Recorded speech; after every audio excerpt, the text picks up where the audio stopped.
Hi, welcome to Exploring the Illusion of Free Will. My name is George Ortega, and this is episode number 177, Chandler Klebs, my new co-host, on free will, determinism, and abortion. It's December 9th, 2014. Okay, and so basically, Chandler will do a segment that takes about 11 minutes, and he'll basically describe how free will and determinism relate to the issue of abortion.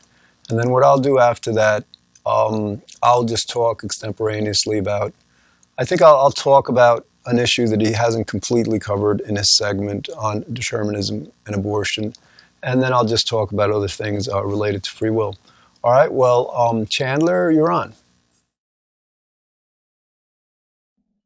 Most of the time, when people say that we have a free will, what they mean is that we make choices which are free of all prior causes, including our genetics and conditioning. Our genetics that we did not choose and which stay the same throughout our life. Our conditioning, our education, all the things we learn from our parents, school, religion, or just daily experience. We are saying that all of that has nothing to do with our choices. That's the concept of free will, that it's free from causality or determinism. So, if you're saying that your choice is free from all prior causes, you are saying that you have no reason whatsoever for choosing to do or say or think what you do. So, yeah, that's saying your choices are acausal or random. At least that's what it sounds like to me. And I don't believe that. Another thing that people mean when they say that they have a free will is that they could have done otherwise than what they did. They could have chosen to do or say or believe something different in the past than what they did. And the question is, if they could have chosen otherwise, why didn't they? That's false. I mean, because if they could have done otherwise, they would have. That's the way I look at it. And another thing that people mean when they say they have a free will is that they are morally responsible, like for what they do, because it's completely up to them, and so they deserve to be rewarded or punished based on what they do. And no, not really, because see, none of us have a free will, and we can't choose to do otherwise than what we are physically able to do, which it gets into our genetics, and what we have learned that we can do, and understand that we can do it, or why we would do it, which implies a cause. Yeah, that's it. We have to also remember it. So there's just no way anyone makes choices free of causality.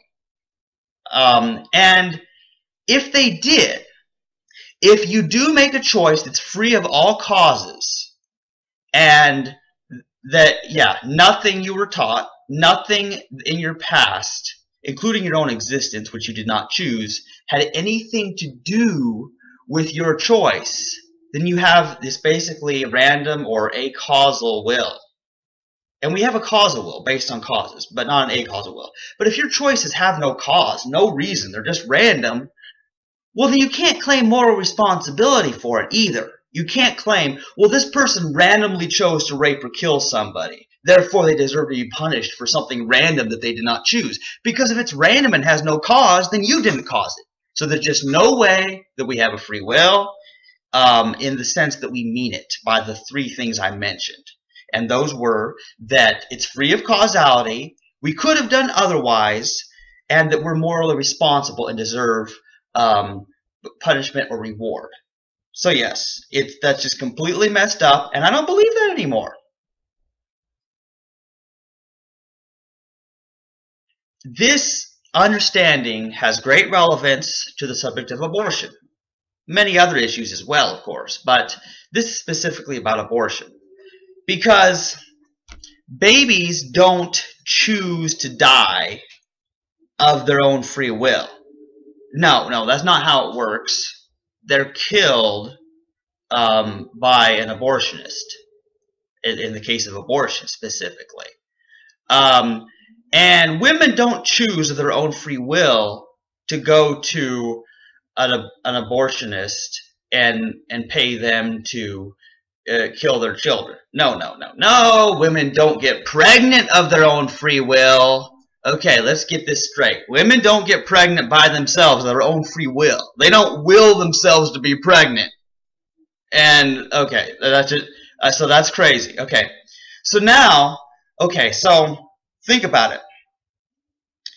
We know that sex causes pregnancy, and that without pregnancy, there's no baby to kill in abortion. So yes, sex is the cause of pregnancy, and pregnancy is a requirement in order for someone to supposedly choose abortion. But no, wait just a minute now. If you're forced to make a choice, is it a choice? Okay, and this is you have to understand this because this has great relevance. It has such an amazing thing to do with abortion and why some people deny that abortion is murder. And I want everyone to understand that, and that's why I'm doing this video, because there's always a reason why I do something. But then you get into, okay, the men who have sex with these women, whether or not the woman agreed to it, or whether it was a case of rape or some man just raped a woman, do these men have a free will? Well, I know many people believe in free will. They believe that those men just chose their own free will to rape someone, or to have sex with someone, even though they knew that the woman might kill the child if she got pregnant. So, I mean, it's still messed up. And so there's no, even if you do believe in free will, which I think makes no sense, you can't argue that it's the choice of the woman or the child, So you would say it's the choice of the man that really determines what happens with the woman and the child. Okay, but why do men have sex with women? I guess because they have a desire to. And I don't know this from personal experience because I'm a virgin. I don't do sex. But from what I hear from other people, apparently sex feels good. And I don't know. But anyway, the point is, if someone's desire for sex is so great that they're willing to rape someone, well, that's dangerous. So the point is not whether or not they didn't do it on their own free will because they had a desire. And if you have a desire, well, that influences your decisions. And we do what we want, but we don't choose what we want to do.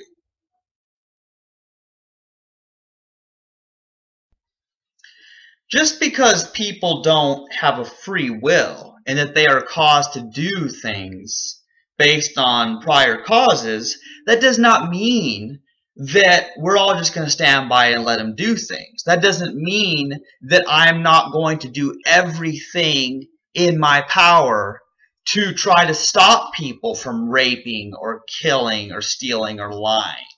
That's the whole point.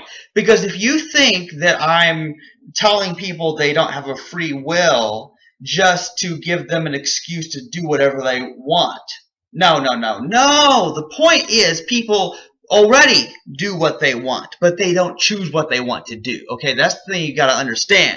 But also, I have no choice but to try to stop them from hurting me or hurting someone else, because there is no difference between me and somebody else, because neither one of us chose our existence. People don't choose to be raped or injured or killed. They don't choose that, and they don't want it. And so, in order to create a happier world, a world with much less pain and more pleasure, I will do whatever I know to do. If it's going to make somebody happier, including me, but also other people, then that's what I will do because that's my desire. See, that's the deal. I have that desire. And maybe not everybody has that desire. Maybe not everybody cares about other people. But I do. And others do. And if you are like me, and you want to make a happier world with less pain and more pleasure, if you want to stop the killing, if you want to stop the raping, then you will do whatever you think you can do, whatever you're able to, with whatever resources you have. That's what you will do because you have a will, a causal will, not a free will. Because a free will doesn't make any sense, and we don't have a free will. And that's why I so want people to get this. This is about if you are pro-life, if you care about the lives of other people, you will want to be against killing. And it's that simple understanding that I want people to understand.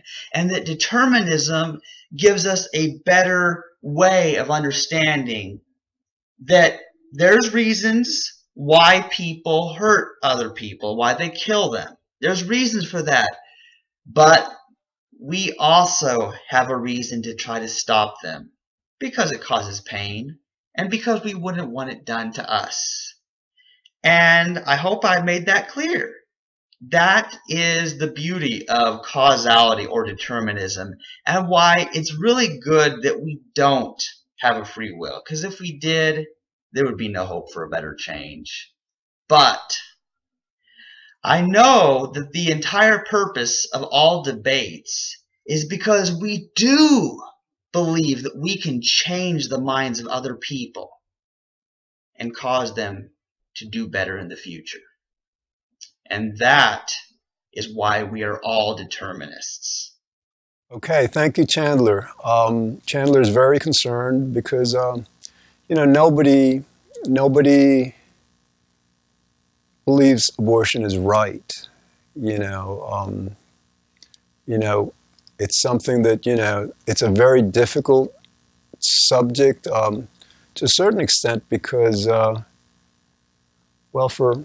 have to understand for tens of thousands of years, human beings, civilization, society, the early humans, they, child rearing started at around 13, 14, puberty.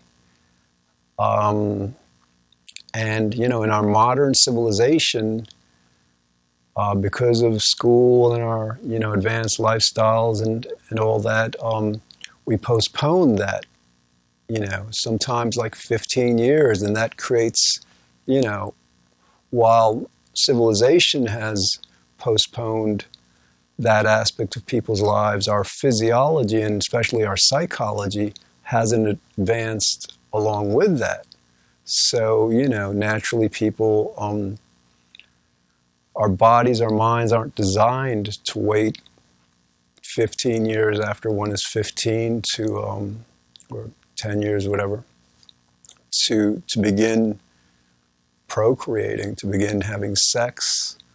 So that's one of the problems. But, I hope you appreciated Chandler's concern about, lessening abortion, and about just the idea that, women don't freely choose to get pregnant, men don't freely choose to impregnate them, and women don't really freely choose to have abortions. And that's the part that I'm going to focus on. Last episode, I talked about how 56% of the American public is in denial that climate change is happening and that we're causing it. And obviously with that, massive amount of people not believing it's happening and that we're causing it, it makes it very, very difficult to get done what has to be done about it. With this abortion issue, it's a similar kind of a dynamic, I believe. In other words, just imagine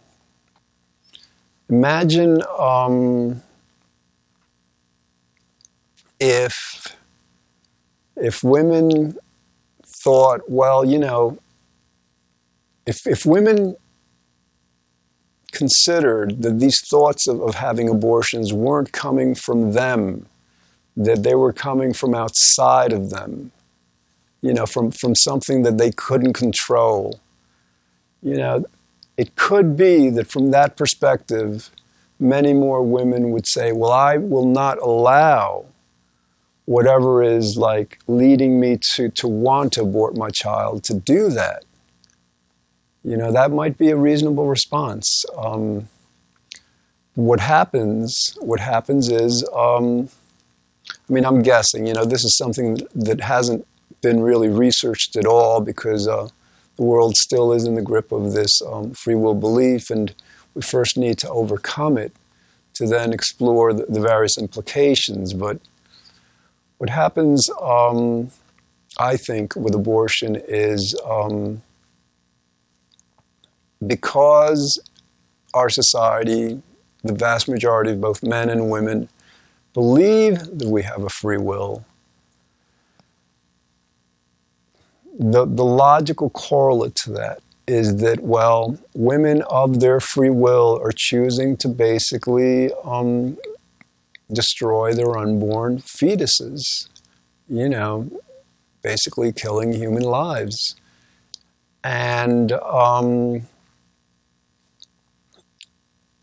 that is, as you can imagine, not a very, very comfortable kind of reality to accept. It's not a, it's got to be extremely difficult for women in that position. And so, and the difficulty is because they are, because of the belief in free will, they're blaming themselves or they're holding themselves responsible for this.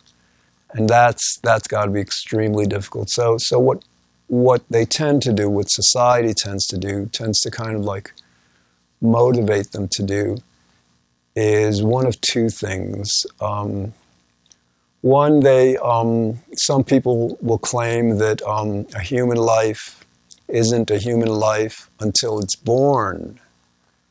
That this fetus, we can't consider a human life as long as it hasn't been birthed.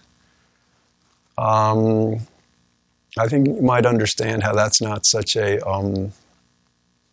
reasonable assessment of the situation. Like the more they learn about unborn fetuses, the more they understand how amazingly active they are, how they smile, they dream, they interact, with sounds in their environment. They're actually quite conscious.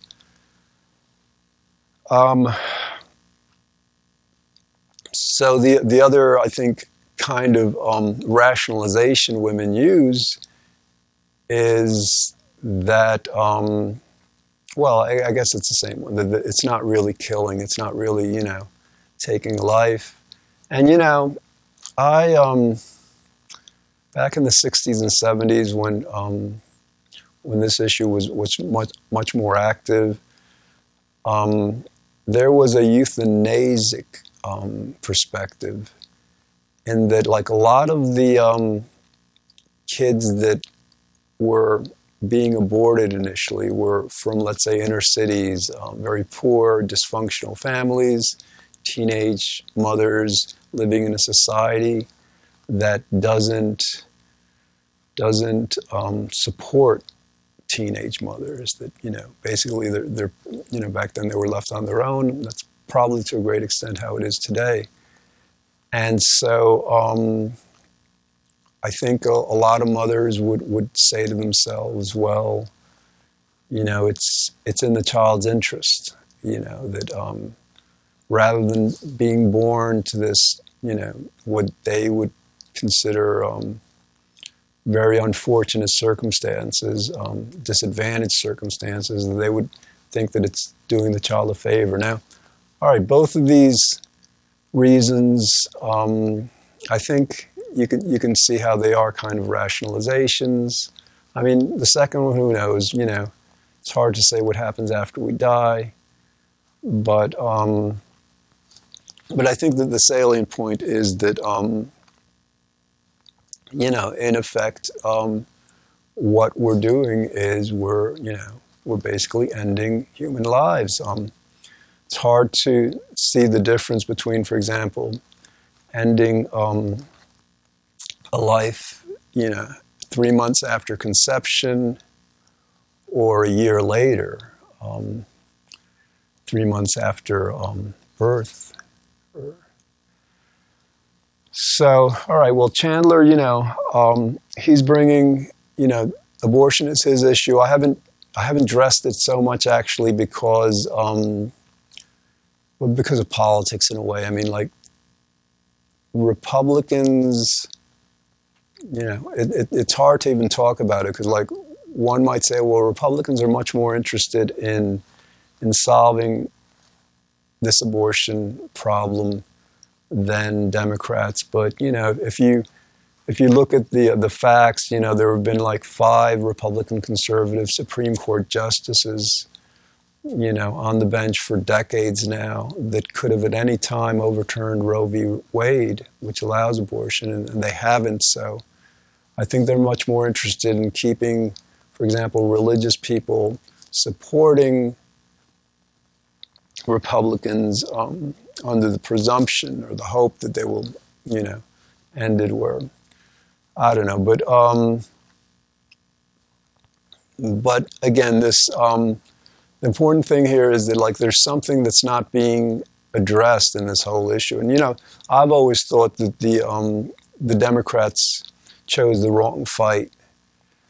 I always thought that that the fight should not have been to convince women that it's all right to kill unborn fetuses. I always thought the fight should have been to make the conservatives and the Republicans and people who didn't want to spend the money to care for and support these teenage mothers. I always thought that was the fight, so that every child born, at least in this country and ideally throughout the world, would be insured, a minimum amount of care, food, clothing, shelter, education, that would be denied no one. That I think would have been the fight. So it's unfortunate that the Democrats, liberals, progressives just took an easier, route. But all right. But again, like, relative to the free will question matter, I think that it plays a part. If women believe they have a free will, as they do, then they have to conclude that they're doing that. And you can be in denial. Part of you can be in denial, but like part of you, part of us, part of women, part of men, part of society understand that an unborn life is still a life, it's still a human life. And so that on a certain fundamental level, we know how wrong it is. And I think it's because of the free will belief that we can't look at it. Because it would be so horrible to the women's self-identity, to our self-identity as a world.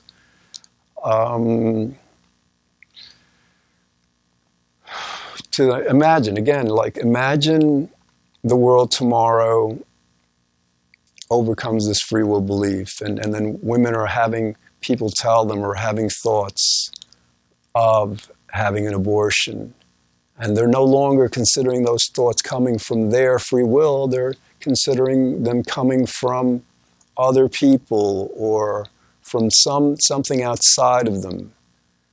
then again, I would suspect, I would predict that many women not feeling the guilt of getting pregnant, of needing to abort, without feeling that, then I think they might tend to conclude, well, you know, I'm not going to allow this outside force to take my child. You know, it would allow women to see the situation more realistically, more you know, without the denial. All right, and again, you know, it is a very difficult issue, but I think to the extent that we overcome the free will belief, we can address it more clearly. Another, you know, just very briefly, it's related to abortion and climate change. I think there's two other matters that we're completely in denial about, and maybe it has to do with free will too. For example, there's about 2 billion people on the planet that, you know, are living on like $2 American dollars a day, you know, what you can buy in the United States for, you know, each day. And the other thing is, like, there's about 60 billion animals that are just being tortured, you know, in factory farms, you know, before they reach our plates. And again, if we didn't have the belief in free will, then I don't think we would be in denial about that either. We'd see how horrible and how callous and how indifferent and how cruel, you know, the treatment of those 2 billion people and these 60 billion animals, you know, are each year, and we'd take steps to be more merciful. All right, well, thank you again, Chandler. We'll be back next week exploring another episode on why we don't have free will and why understanding this matters. Thanks.